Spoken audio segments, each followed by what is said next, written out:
मथेन्दुरुच्यपदवीं सन्मङ्गलं मङ्गलं सद्बुद्धिं बुधस्य गुरुस्य गुरुतां शुक्रं सुखं संसनि राहुर्बाहुबलं करोतु सततं केतुकुलस्योन्नतिं नित्यं प्रीतिकरा भवन्तु मम ते सर्वानुकूला ग्राहा। विक्रमे संवत 2080 साका 1945 सन 2023। आज बुधवार, रेवती नक्षत्र, वैदिक योग और मीन राशि का चंद्रमा आज शाम को पंचक समाप्त हो रहे हैं 44:43 पल पे, और चतुर्दशी तिथि भी है आज। और मेघ का सूर्य, बुध, राहु और चंद्रमा, वृक्ष का शुक्र, मिथुन का मंगल, तुला का केतु, कुंभ का शनि, मीन का देवगुरु, ये ग्रह ये दिन आपको शुभ कल्याणकारी रहे। मंगलम भगवान विष्णु मंगलम गरुड़ध्वजा मंगलम पुंडरीकाक्ष मंगलाय तनो हरि सृष्टो या सर्गरूपा जगदगन विदो पालनी या च रौद्री संगारे चापि यस्या जगदिदमखिलं क्रीडनं या पराख्या पश्यन्ति मध्यमाथो तदनु भगवती वैखरी वर्णरूपा शाश्वद्वाचं प्रसन्ना विधिहरिगिरीशारादितालङ्करोतु पूर्णं श्रीभुवनेश्वरी च भगवती श्रीराजराजेश्वरी पूर्णं श्रीभैरवीं भैरवां च बटुकां पूर्णं सदा कालिकां पूर्णं श्रीबकुला च धूम्रवर्णं श्रीछिन्नमस्ताविका पूर्णं श्रीगुरुपादुका रसमितं पूर्णं सदा मङ्गलं। या देवी सर्वभूतेषु मातृरूपेण संस्थिता नमस्तस्यै नमस्तस्यै नमस्तस्यै नमो नमः।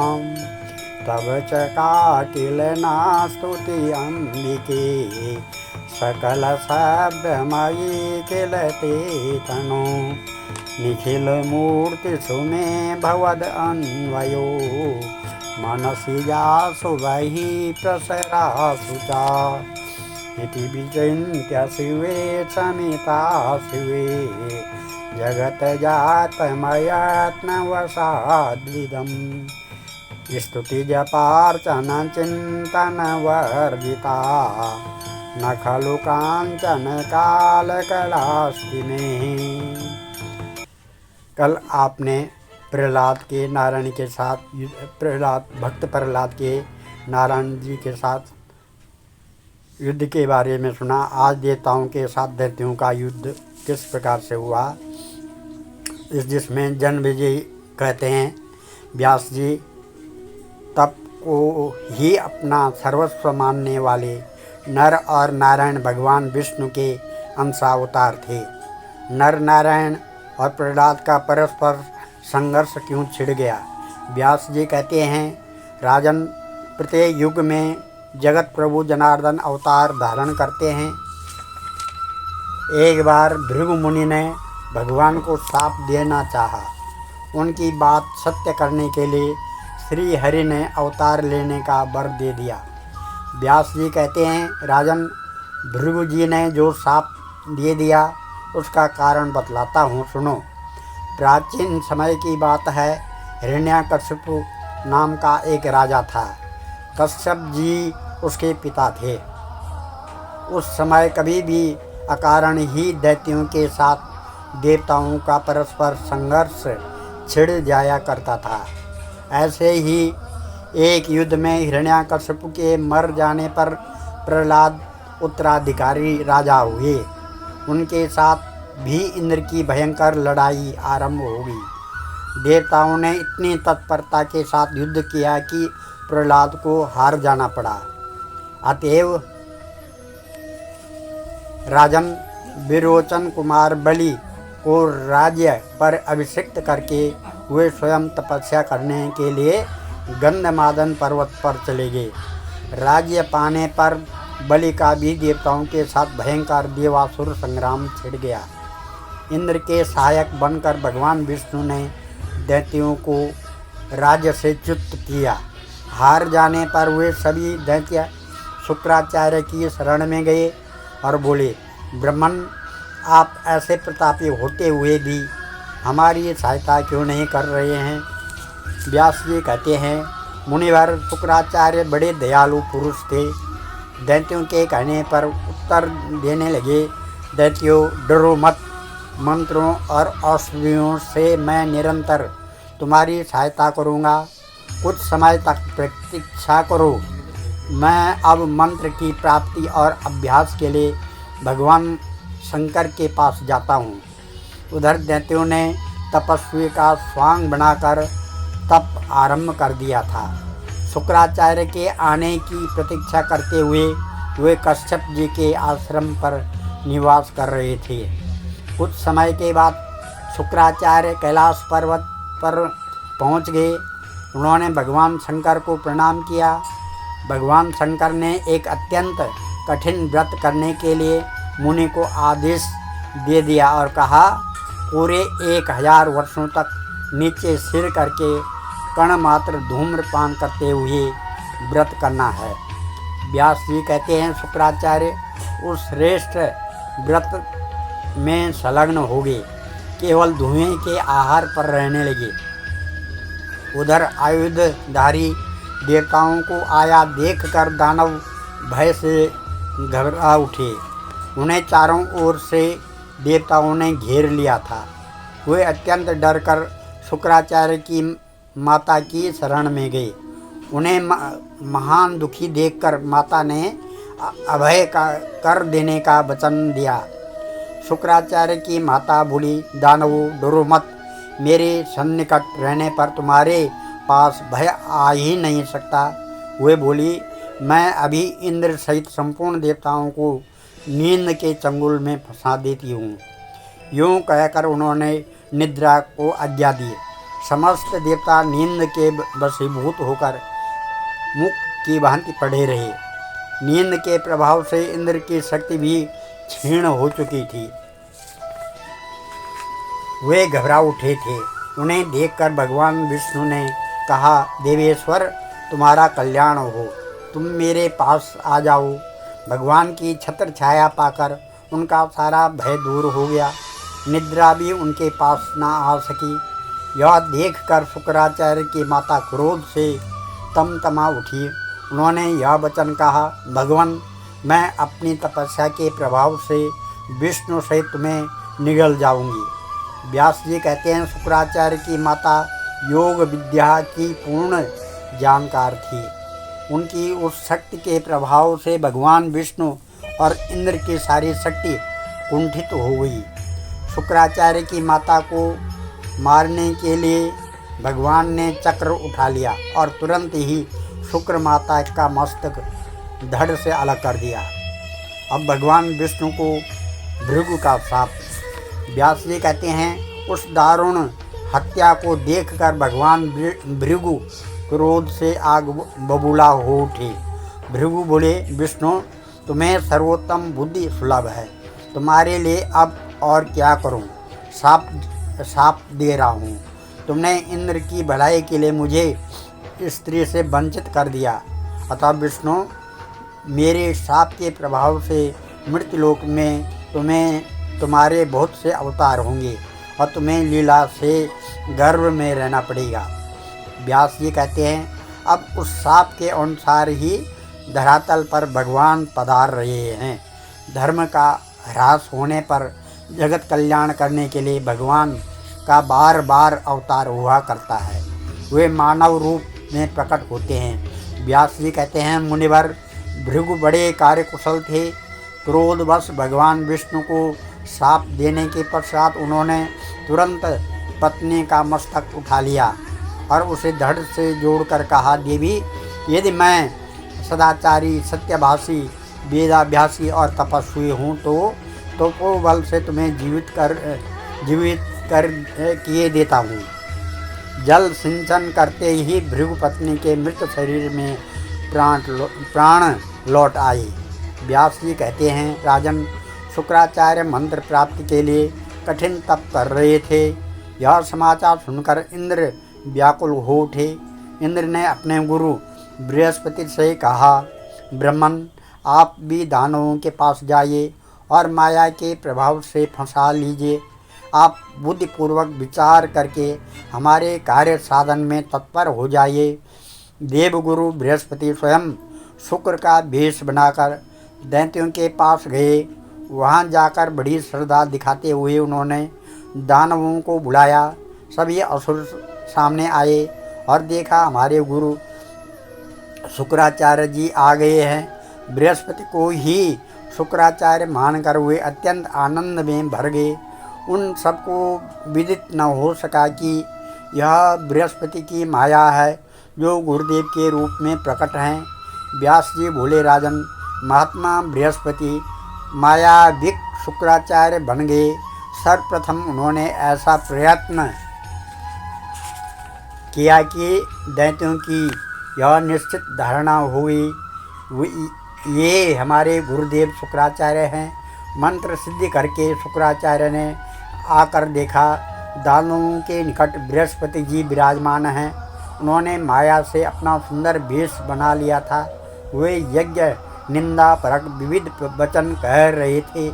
व्यास जी कहते हैं, शुक्राचार्य ने दैत्यों से कहा, दैत्यों, मेरा वेश धारण करने वाले इन बृहस्पति के भुलावे में तुम क्यों पड़ गए हो? मैं शुक्राचार्य हूँ, ये तो बृहस्पति हैं। शुक्राचार्य की यह बात सुनकर दैत्यों ने उन पर तथा बृहस्पति पर दृष्टि डाली। दोनों एक समान प्रतीत होते हुए बृहस्पति ने जो शुक्राचार्य के वेश में उपस्थित थे यह वचन कहा, ये बृहस्पति तुम्हें ठग रहे हैं। ठगने के लिए ही इन्होंने मेरी आकृति बना ली है। शुक्राचार्य के वेश में उपस्थित बृहस्पति की बात सुनकर उन दैत्यों के मन में पूर्ण विश्वास हो गया।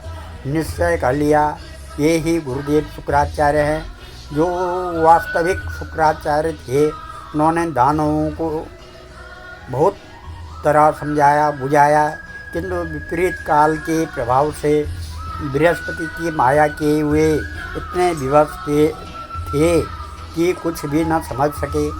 अतः अत्यंत कुपित होकर उन्होंने दैत्यों को शाप दे दिया, तुम लोग समझने पर भी मेरी बात का तिरस्कार कर रहे हो। तुम्हारी हार अवश्यंभावी है। व्यास जी कहते हैं, इस प्रकार कहकर अत्यंत कुपित हो शुक्राचार्य तुरंत वहाँ से चल पड़े। अब बृहस्पति कुछ समय तक तो सावधान होकर वहाँ रहे। तत्पश्चात शुक्राचार्य ने दैत्यों को शाप दे दिया है, यह जानकर वे शीघ्र ही चल दिए। इस प्रकार विचार कर इधर सभी दानव एक साथ पुनः शुक्राचार्य के पास गए। उस समय दानवों का सर्वांग भय से कांप रहा था। मुनि के चरणों में मस्तक झुकाकर वे चुपचाप खड़े हो गए। शुक्राचार्य की आंखें क्रोध से लाल हो उठी। उन्होंने दैत्यों से कहा, यजमानो, मैंने तुम्हें सम्यक प्रकार से समझाने की चेष्टा की, किंतु उस क्षण तुमने कपटी बृहस्पति की माया से मोहित होकर मेरे हितकर पवित्र एवं उचित वचनों का भी अनादर कर दिया। व्यास जी कहते हैं, इस प्रकार शुक्राचार्य संदेह युक्त वचन बोल रहे थे। इतने में प्रहलाद ने उनके दोनों पैर पकड़ कर प्रार्थना आरंभ कर दी। व्यास जी कहते हैं, शुक्राचार्य ज्ञान दृष्टि से सब कुछ समझकर प्रसन्न हो गए। उन्होंने दैत्यों से कहा, दानवों, तुम मेरे यजमान हो गए हो। तुम्हें न तो डरना चाहिए और न पाताल में ही जाना चाहिए। अपने सत्य मंत्रों के प्रभाव से मैं तुम्हारी रक्षा कर लूँगा। राजन, अब देव दानव युद्ध। राजन, प्रबल शत्रुओं को भी मारने की शक्ति प्रहलाद में थी। दानवों के उत्तेजित करने पर वे सेनाध्यक्ष बन गए और समरांगण में पहुंचकर उन्होंने देवताओं को ललकारा। युद्ध भूमि में दानव डट गए थे। यह देखकर संपूर्ण देवताओं ने भी अपनी तैयारी कर ली और वे दानवों के साथ युद्ध करने लगे। तदंतर इंद्र और प्रहलाद का यह भीषण संग्राम चलने लगा।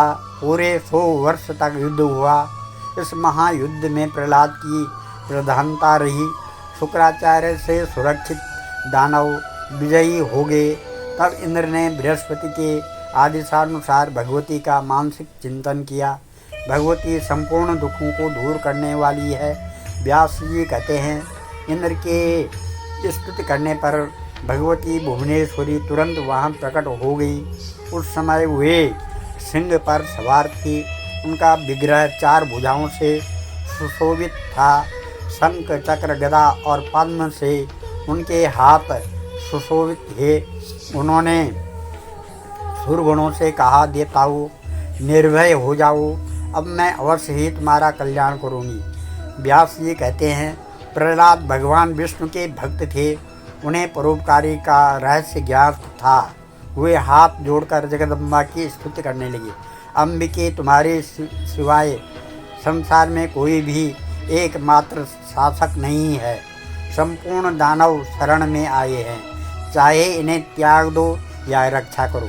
श्री देवी बोली, दानवों, तुम सब लोग निर्भय एवं क्रोध रहित होकर पाताल में चले जाओ और वहीं रहने के लिए इच्छानुसार व्यवस्था कर लो। व्यास जी कहते हैं, भगवती के वचन सुनकर समस्त दैत्यों ने उनका अनुमोदन किया और चरणों में मस्तक झुकाकर पाताल की राह पकड़ ली।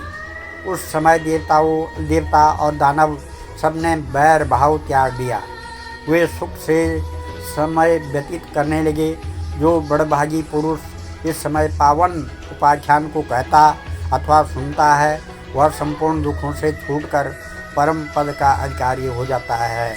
ओम सूर्याय सौरमथिन्नुरुच्च पदिं सन्मंगलम मंगलम सद्बुद्धिं बुद्धस्य बुद्धस्य गुरुस्य गुरुतां शुक्रम सुखम संसनि राहुर्बाहुबलं करोतु सततं केतु कुलस्योन्नतिं नित्यं प्रीतिकरा भवन्ति मते सर्वानुकूलाग्रहा। मेघ राशि वालों का लगन 3 स्थिति होने से सेहत के लिए मध्यम लेकिन धन भाव में शुक्र धन प्रदान करता है। लाभेश अपने स्थान पर लाभ प्रदान करता है, शिवार्चन करें। वृक्ष राशि वालों का शुक्र अपने स्थान पर होने से वह पदोन्नति करता है, लेकिन 12वें स्थान का राहु खर्च करवाता है। ओम नमः भगवते वासुदेवाय का पाठ करें। मिथुन राशि में मंगल है, जो सेहत गड़बड़ रखता है, लेकिन अन्य ग्रह अपने समदृष्टि से हैं, जो कार्य क्षेत्र को बढ़ाते हैं और भाग्योदय करते हैं। कर्क राशि में सप्तम शनि बनते बनते कार्यों में विघ्न बाधा उत्पन्न करता है, शारीरिक कष्ट देता है, लेकिन गुरु मीन राशि का शुभ फल देता है। सिंह राशि वालों पर अशांत रहना और पिता का स्वास्थ्य का ध्यान दें और दौड़ धूप अधिक रहेगी। क्रोध से बचें। ओम घृण सूर्याय नमः का पाठ करें। कन्या राशि वालों, स्वास्थ्य संबंधी परेशानी और ज़मीन जायदाद के लिए अच्छा, लेकिन धन अधिक खर्च करेंगे। तुला राशि वालों का स्वास्थ्य कमज़ोर रहेगा और मन अशांत रहेगा। मन बनते बनते कार्यों में विघ्न बाधाएं आएंगी। दुम दुर्गाए नमः का जाप करें और चिड़ियों को बाजरा डालें। वृश्चिक राशि में गुरु की शुभ दृष्टि होने से धन लाभ रहेगा और स्वास्थ्य ढीला रहेगा। मानसिक परेशानियां रहेंगी। ओम नमः शिवाय का जप करें। धनु राशि में तृतीय भाव पर शनि आय कम और खर्च अधिक करवाता है। राशि स्वामी बृहस्पति चतुर्थ भाव में सवारी सुख साधनों की प्राप्ति करवाते हैं।